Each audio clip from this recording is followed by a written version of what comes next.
Hello, Catherine. Welcome to the Soul Aligned Self Care Podcast. Thank you for coming on today. Thank you, Tina. So good to be here. Great to meet you. Yes, great to meet you too.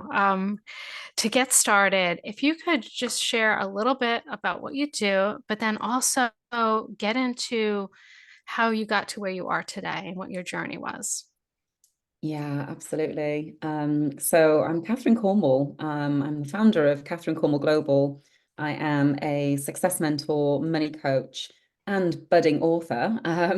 First book is coming out soon, but I have, I work with women to heal their relationship with money, but also on how it is that they can achieve what it is that they want in life. So how can we work on their big goals? How can we move them from a place of feeling unfulfilled in certain aspects of their life into a place where they're feeling deeply in control and fulfilled in more aspects of their life? So that's kind of who I am and what I do within my business. But Yes. in terms of my journey, wow, it's been a long journey. So I'm 41 years old, but I'm based in the UK. I'm living in London at the moment. And my journey has been an interesting one. So I didn't go through a typical route into the corporate kind of world that I'm still in at the moment. I quit school really early on. I didn't have a great time when I was a teenager. And then I kind of fell into finance after I'd kind of sorted all of that kind of stuff out. So I fell into finance and I actually found that I was very good at it. So, I kind of started my career in what you call in the US a mutual fund, so an asset manager, mutual fund. And I worked my way up the corporate ladder. And I was very successful. I took on my first kind of leadership management role at the ripe old age of 22. And I just continued climbing that corporate ladder, taking on more things, adding more strings to my bow, being blindly, no doubt, ambitious, and really kind of just making the most of it, I guess. And I was very much a work hard, play hard kind of person, high Yeah. energy. And back in your 20s, you don't really think about that sort of thing, right? You have got all of this energy to spare and you're not really thinking about the impact of your lifestyle on your body. And I certainly hadn't at that point addressed any of the issues or any of the trauma that had occurred, in my earlier formative years. And I was living and working in a place in the UK called Wales, so the country Wales.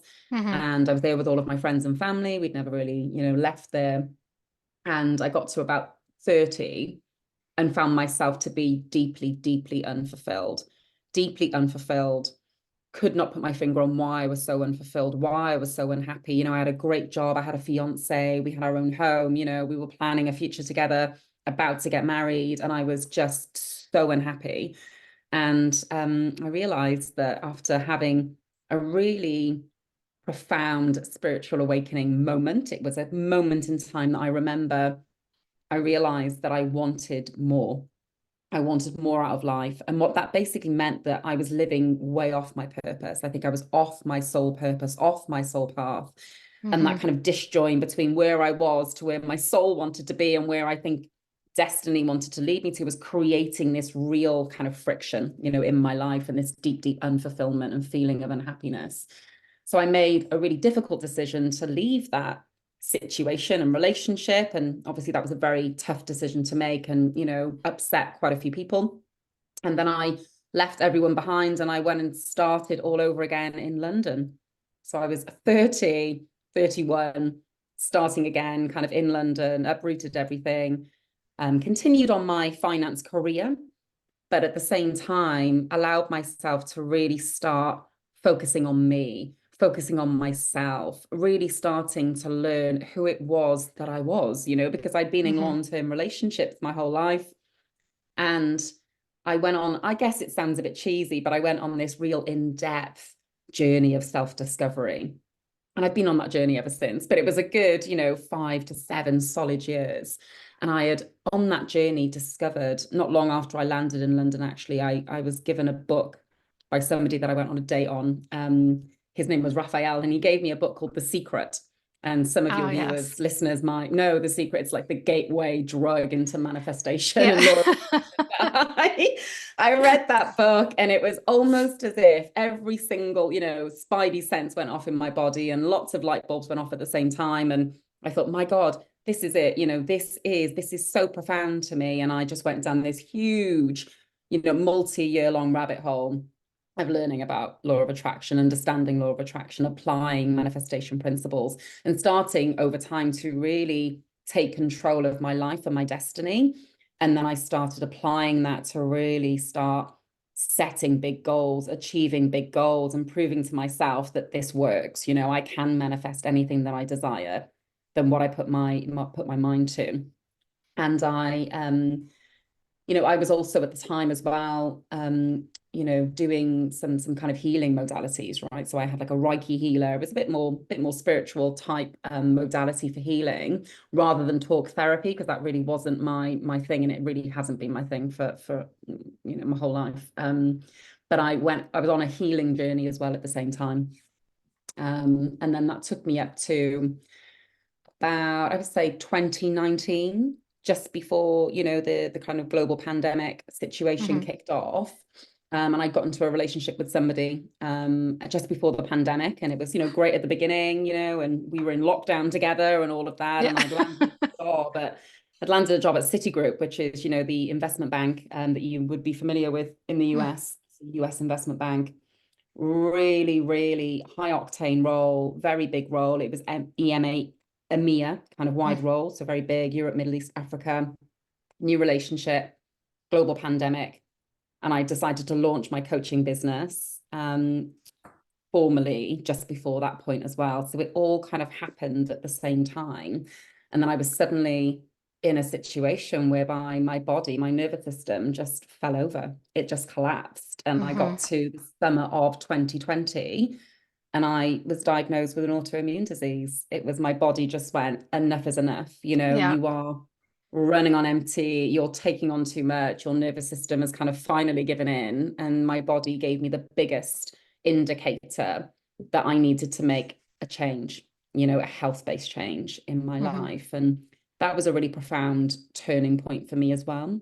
Yes. The relationship wasn't healthy, and I think that fed into it as well. But that kind of was a really interesting kind of situation for me to be in. And it was a really big inflection point for me around, what, yes, I get to have it all, but I have to expand my nervous system capacity in order to hold it all.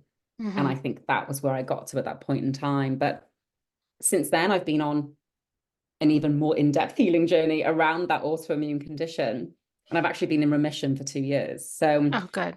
I can talk more to that, but kind of that takes me up to where I'm at today. And where I'm at today is, still in the business, obviously. I took a career break out of city to do the healing work that I needed to do physically. And I went back to corporate about just over a year ago, coming on to a year and a half ago now, and still doing my business, but I've kind of adjusted and I've made certain changes to kind of hold all of that together. Yeah. But right now I'm probably in the healthiest, happiest, wholest place I think I've ever been in. But yeah, it's been a journey. So that's whistle stop, very obviously long whistle stop tour of, where I've been and what my journey is to date. Yeah, I mean it's a beautiful journey. I know it probably didn't feel beautiful the whole time, but one of the wonderful things that I get to do is to interview all different types of people on this podcast. And I meet so many amazing people. And the common denominator that I see in so many of these stories is that while you're going through all these different changes and all these different kind of traumatic events and this journey to like healing and that spiritual awakening, is the common denominator is that you trust yourself to make these really big audacious changes, even though it's scary, even though you're in a very vulnerable place. And I I commend anybody who has the guts to step into that and really embrace it. And I just want to point that out because, you could see the results that everybody gets when they learn to trust themselves and step into, the unknown, you know, it's always scary to Mm. do that. And so I love that, you know, you did that. You were like, this isn't right. I'm not, you know, I don't know why, but I'm not unhappy and I'm going to go explore that. I don't know what's going to happen. And then you went through all these different changes. And then your body was like, listen, if you're not going to take care of yourself, we're going to force you to take care of yourself, which is pretty Mm. much the same thing that happened to me. And you said you had to make changes in order to, you know, um, expand the capacity of your nervous system. So I'm curious, what were some of the changes that you made that really helped you personally? So I'm a qualified hypnotherapist. So naturally, I use many healing modalities. So I love experimenting in my Yes. business and in life, and I love experimenting with manifestation and particularly with healing modalities. So I've done lots of things. So this is not in any particular order, but I employed deployed hypnotherapy. So I used hypnotherapy in order to and I actually hired a separate hypnotherapy coach just because of course I've done my own scripts for myself, and I do Hmm. hypnotherapy on myself. But when you're tackling a traumatic event, so for me it was healing from the relationship that I'd been in, the previous relationship. Hmm. I employed another person for that, and that was an incredible heart healing experience that I went through, and that was really good, really deeply healing. It was wonderful. Really just yeah, profound kind of things came up for me during that process, allowed me to have awareness and then process that out of the subconscious mind, which Hmm. was wonderful.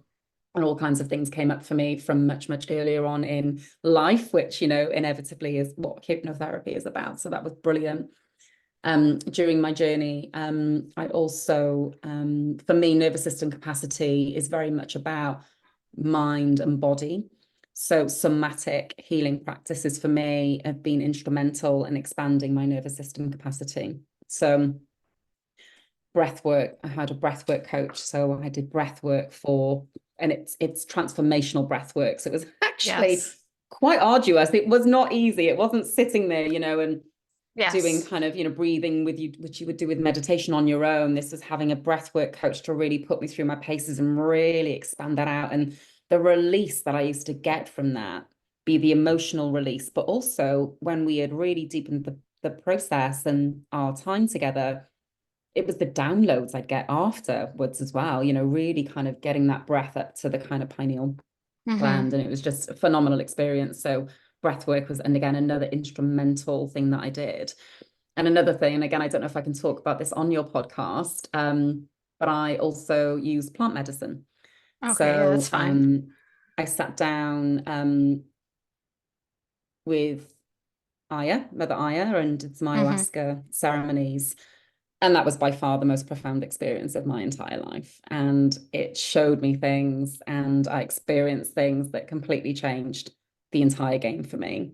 Hmm. And just all of that, I think, combined. And of course, my normal everyday transformational tools that I deploy, on myself, that I work with my clients on. I did all of the things. Yeah. But I would say those three things were the most transformational things that I used to heal my nervous system, but also expand my nervous system capacity to receive. And something that I've learned on my journey, and I believe this is why my nervous system capacity my nervous system, I should say, fell over, which triggered the autoimmune response, Hmm. was I tried to do too much too soon, and I tried to move too quickly in my business, in my corporate job, and had the kind of pressure of the relationship and everything going on globally. It was Hmm. just too much for my nervous system to handle. For me, I'm learning how to be more in my feminine energy, my lean back energy, my receiving energy. That is a daily practice for me now. It is the Yes. slowing down to speed up.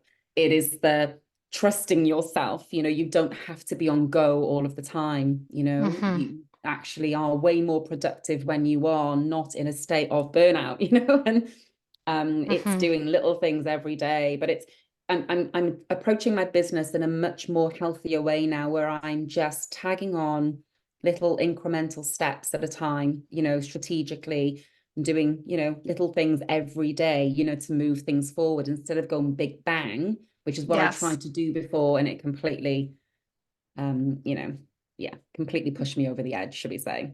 Yes. Yeah. I feel like I'm being called out a little bit because, yeah, same, same for me. Yeah. Very, very much in the masculine and the doing, and right now it's a big part of my journey right now is trying to step more into the feminine and building my business around that, and trying to really tune in every time I want to, because I just want to keep doing more and more and more and more. And then I'm like adding. And then I'm like, and then I have to always like backtrack and be like, oh, that's too much. That's too much, instead of approaching it in a different way. And does this feel good? And what does this look like in the future if I keep doing this? And what it's going to feel like? Am I going to, you know what I mean? Like just really approaching it in a different way. And how could I add this in without it feeling like that? Can I add that in without it feeling too much? And if not, maybe just like not doing it at all, and really, really learning how to respect that. And I like the point that you made. I just want to point out what you said. You said you needed to heal your nervous system and then kind of be able to like expand the capacity to receive. And I feel like Mm, that's just such um, an important thing to point out, because it's not just about expanding how you can receive and how much you can hold in your nervous system, but healing it first is so important. And you did so many amazing things. I'm a huge proponent of breath work. Breath work has been absolutely magical to me. As a matter of fact, right before I interviewed you here, I interviewed a breathwork facilitator, and he was amazing.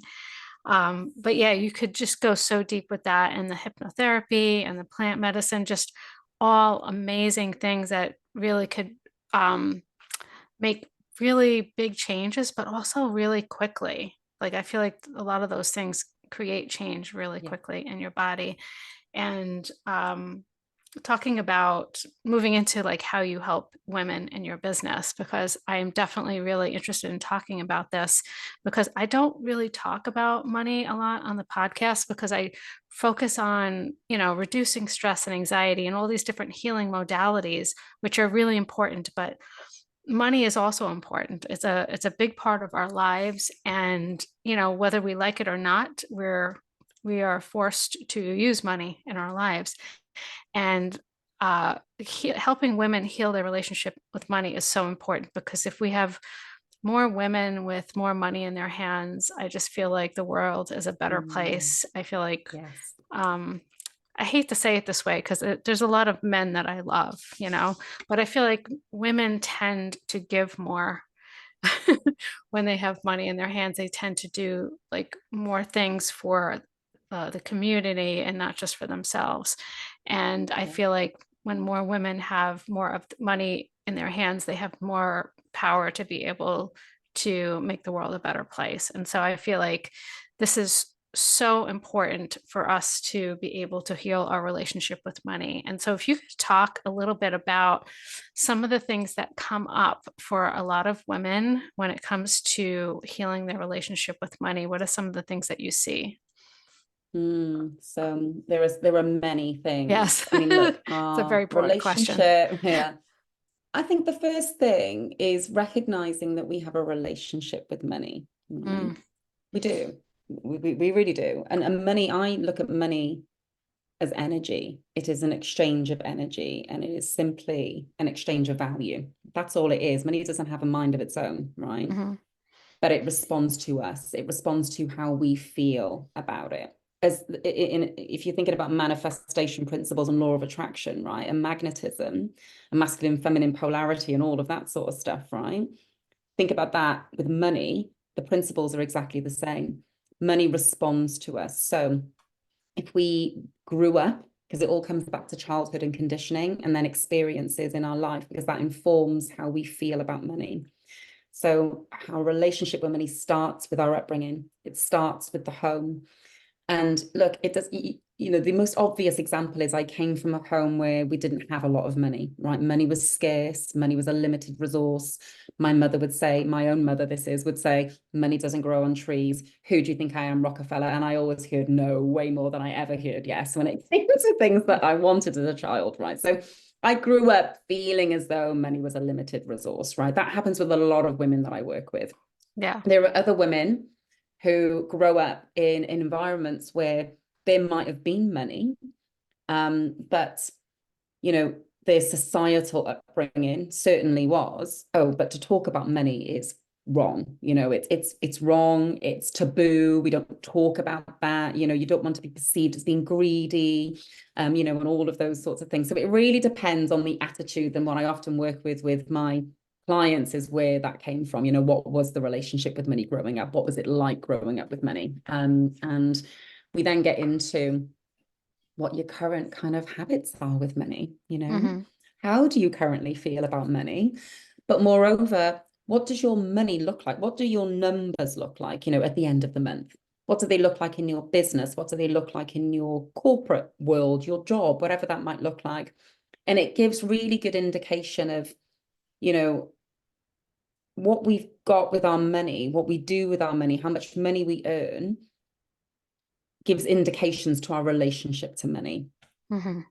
So, are we smart with money? Are we savvy with money? Are we educated with money? Do we educate ourselves with money, or do we not educate ourselves with money because we're avoiding money, because we think it's greedy and wrong to be focusing on money, right? We don't talk about money because it's too taboo to be talking about money. So we work on that as well. It's the practical, okay, well, how do you relate to money day to day?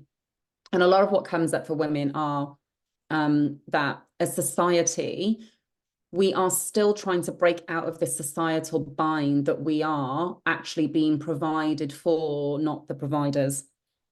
And we limit ourselves and I would say, our financial potential, should we say, not because we're consciously doing it. This is a subconscious program, that Yeah. we have had inbred into us, but also our mothers and our grandmothers. And, it was not even that long ago that women couldn't open up their own bank account, and in some Yeah. countries, women, many, many, many countries, outside of the Western world, women still don't have any access, to finances and their money. So we've still got a long, long way to go. But it always comes back to generally our background, our environment, our upbringing, but really who we spend the most time with now in terms of our environment. Are we around people that are successful, or are we around people that are not successful? All of this influence kind of feeds in to whether or not we feel worthy and deserving of more money, Mm-hmm. and whether or not we trust ourselves to hold more money, and whether or not we are empowered when it comes to money and our finances. So it really boils down to that. And that's the kind of starting point. And I would say those are the common denominators that determine kind of, how we are with money and whether we're successful or not when it comes to our finances. Yeah. How would a woman that is, struggling with some of these challenges get started and start to heal their relationship with money? I mean, there's so many different ways I feel like you could start. Like education is definitely a huge one because none of us really are educated, including men, really, in school about how to take care of money. When we have no Mm. education, at least not in the United States. And on top of that, our parents, if we don't come from like a wealthy family, they're not usually educated either. Even if they're okay, like, so my parents they were fine, financially. We weren't rich, we weren't poor, we were okay, but they had no financial education whatsoever on how to Mm. build that wealth or protect that wealth, and so I feel like education is a great place to start, but then you have all of those subconscious things, I don't know if I would call them wounds or whatever you would call them, but all those different subconscious beliefs. Mm. So what would you say is the best place for, the listeners to start if they know they have something going on with their relationship with money? Yeah. So I think there's a number of things that we can do to improve our relationship to our finances. And I think to start improving and healing our relationship to money, you have to just start engaging with it. You have to start relating to it, right? You Mm-hmm. have to know where it is that you are as a starting point, you know? So Mm-hmm. it's about, okay, doing a financial review, right? Do you track your numbers? Mm-hmm. How good are you at budgeting? How good are you at tracking? How good are you at knowing what your income is and your outgoings are? And how good are you at parking that money then and saving that money if you've got any left? Are you investing at all? And if you're not investing, how are you going to educate yourself to invest, right? So the more that you focus on money strategy, the more you familiarize yourself with it, right? So it slowly opens up your nervous system to feeling safe with money, right? So you're like, okay, I'm Yeah. creating safety with money, right? Because I'm focusing on money and I'm nurturing money, you know, and I'm thinking about creating a great relationship to money, right? So you're focusing on it, right? And what you focus on expands, right? So I say that is the first thing, because many people go, I want my money to improve, but they don't bother nurturing it. They don't bother Mm-hmm. focusing on it. They don't bother giving it attention. Like being Mm-hmm. in a relationship with another human, you have to give it attention. You know, money loves attention. It really does. So Yeah. start with that. It's the education. It's the practical things. The education. It is the tracking. It's the budgeting. It's the, you know, making sure you've got a handle on your numbers. I always say you have to know your numbers. Okay, that's the first thing. I would say the second thing is making sure you are setting money goals. You know, Mm-hmm. the goals that you achieve have to have a financial tie to them. Okay. So, okay, I want this lifestyle for myself. We'll put a number on it. You know, I want to buy Gucci, put a number on it. You know, I Mm-hmm. want that Birkin handbag, put a number on it. Yeah, it's going to be 40 grand, but put a number on it, right? So put numbers to the goals that you want to achieve. Yeah. Okay. Make it financial. Because again, what you focus on achieves, but it allows you to go, okay, I know what it is that I need in order to achieve X, right? So building out big, audacious goals, I would say, and making sure what I say, turning your goals into gold by making sure that you are setting your goals, you're setting them regularly, you're reviewing them regularly, you're taking ownership for them regularly, and you're acting on them regularly. You know, Mm-hmm. acting is really important, right? You've got to take action towards your goals. Small steps every single day, break them down into, you know, smaller goals, right? And daily incremental steps.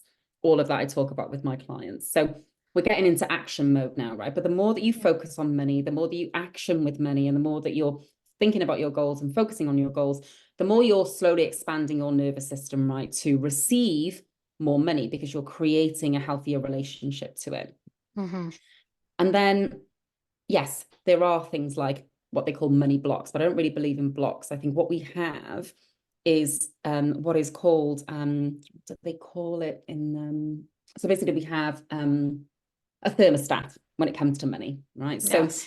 if we, as a family, you know, we're only ever earning $40,000 a year, hypothetically, but we know that our lifestyle that we're dreaming of requires us to be making $100,000 a year. Well, what is going to get us from that to that, right? But your thermostat is set to 40,000. So what you want to make sure you're doing is over time, you are familiarizing yourself and getting your nervous system more familiar with larger sums of money, right? Holding sums of money, nurturing larger sums of money, parking it in investments, saving it, nurturing it, you know, making bigger purchases, those sorts of things. But it's slowly over time, right, doing that. So your nervous system is slowly expanding to receive more money. The Mm-hmm. healing modalities that I use and a way that I attune my nervous system is all kinds of modalities. I do gratitude practices.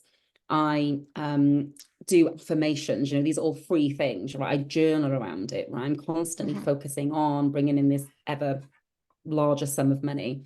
I know what my big money goal is, so I set that as my password on everything, which is probably not very safe, but I do it because I have to type that in every single day, you know, my Mm-hmm. monthly income goal, right? My big Yeah. income goal. And it's just a continual practice, a continual focus, a continual practice.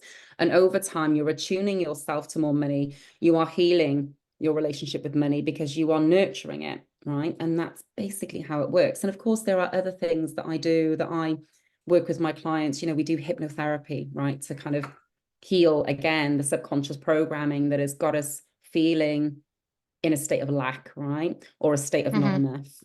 enough. Generally, we do have, a not enough wound, internally, that says I'm not worthy of more money. I'm not worthy of richness. I'm not worthy of true wealth, right? Now, being rich and wealthy are two different things, which I can touch on, but healing that kind of in the subconscious is definitely something that I do with my clients and I've done on myself. But going back again to breath work, I've worked with breath work around expanding my big money goals, right? So when I'm Hmm. doing that breath work session, I am opening up my body somatically to an increasing sum of money. So when I'm visualizing me getting that ridiculous sum of money that I know I'm going to earn every single month, which seems ridiculous now, but my future self is going to have it. I'm Hmm. constantly putting myself in the emotional state of receiving that large sum of money. Because what would happen if I was to receive $1 million tomorrow, hypothetically, out of the blue, Hmm. and I hadn't expanded my nervous system capacity to receive it? I hadn't become familiar with that amount of money. I certainly wasn't living that type of lifestyle. What do you think would happen?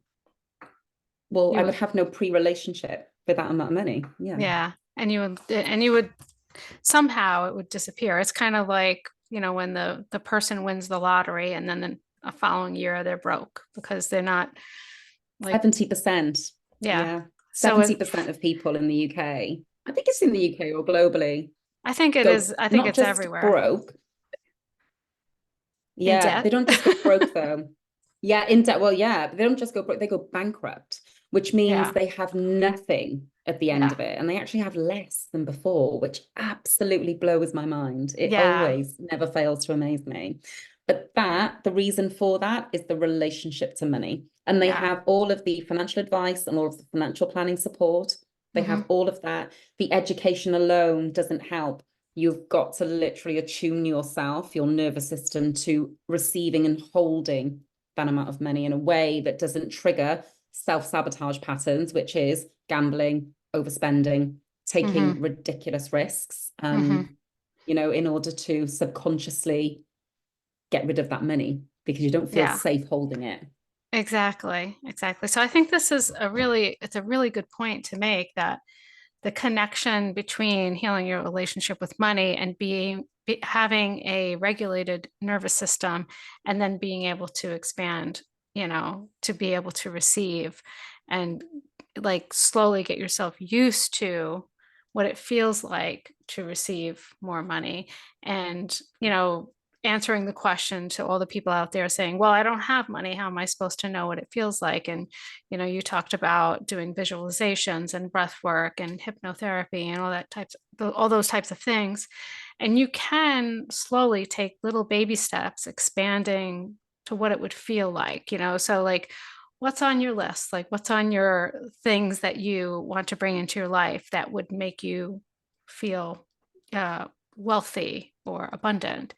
And there may be a bunch of you know very materialistic things on that list, but I guess like the question to ask yourself would be, well, what's the feeling that you get from that? Like, what is Yes. right? So it's like, what does that feel like? Because we have complete control over our emotions, and we could start feeling into those feelings now, by using other things to help us feel that way. I always like to point out how abundance is all around us. We just don't always see it. And one of the things that I noticed is completely abundant, like overwhelmingly abundant, because I live in a very rural area, is nature. Like, nature is Mm, incredibly abundant with everything, just how everything grows, and there's always enough of everything, and so mm, I always try to remind myself of that. And so I feel like no matter how much money you have now, you could have a lot of money or you could have a small amount of money. I feel like these practices are needed for everyone, because just because you have access to a lot of money doesn't mean that you're good with money. It doesn't mean you have a good relationship with money. You might just have the benefit of having a lot of it in front of you.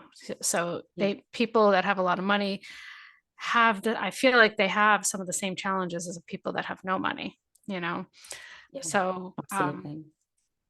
I think that the connection between the nervous system is huge. It was just like a little, like it's something like you almost know, but like until like we just started talking about it now, I was just like, oh, that really makes a lot of sense. And I never really connected it in my brain before, how important it must be to have a kind of like a healed nervous system in order Yeah, to be able to, because you said it earlier, heal, and then be able to receive. So if you're not, yeah. do you think, this is a good question, do you think if you're not, if your nervous system is not healed, like if in your, you're just at a not in a good place with your nervous system, do you think it's hard to be able to receive money and to be able to have a healthy relationship with money if you're in that state? I think a dysregulated nervous system creates all kinds of challenges that I think end up sabotaging our results. Mm-hmm.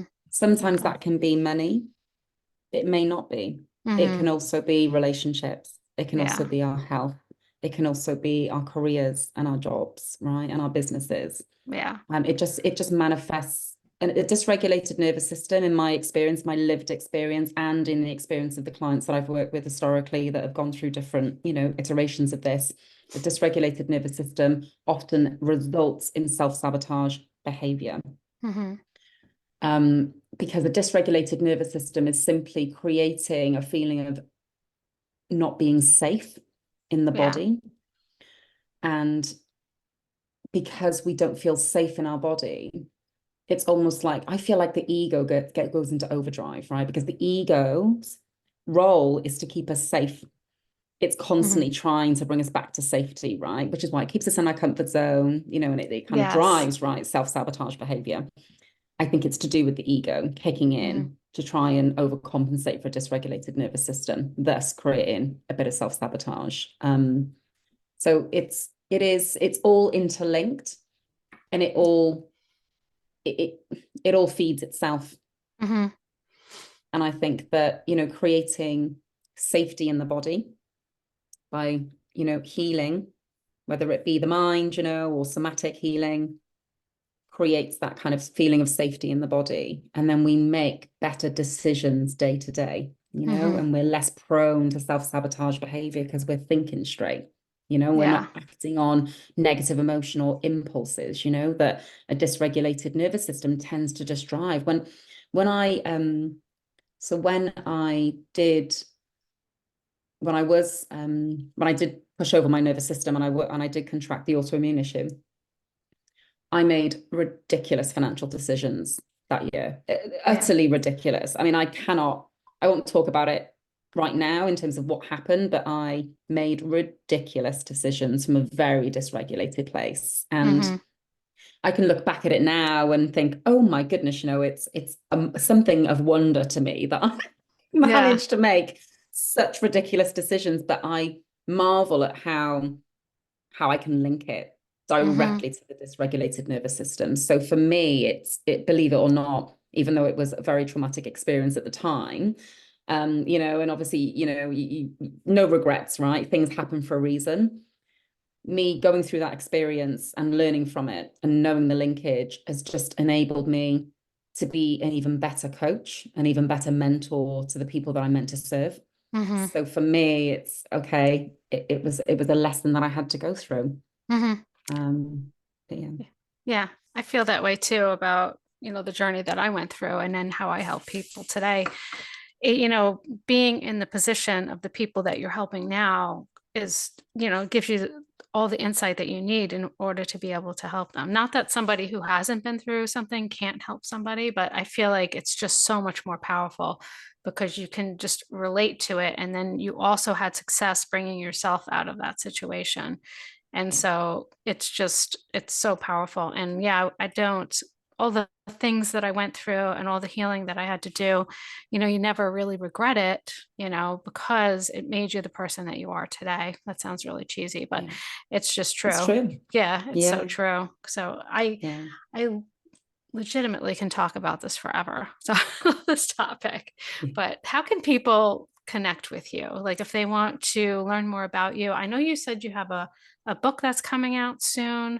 And I'm excited about that. I would love to read your book. And we have a community for the Soul Line Self Care podcast where we read a book every month together. So hopefully you could let us know when that's coming out. But how can people connect with you best? Where do you hang out?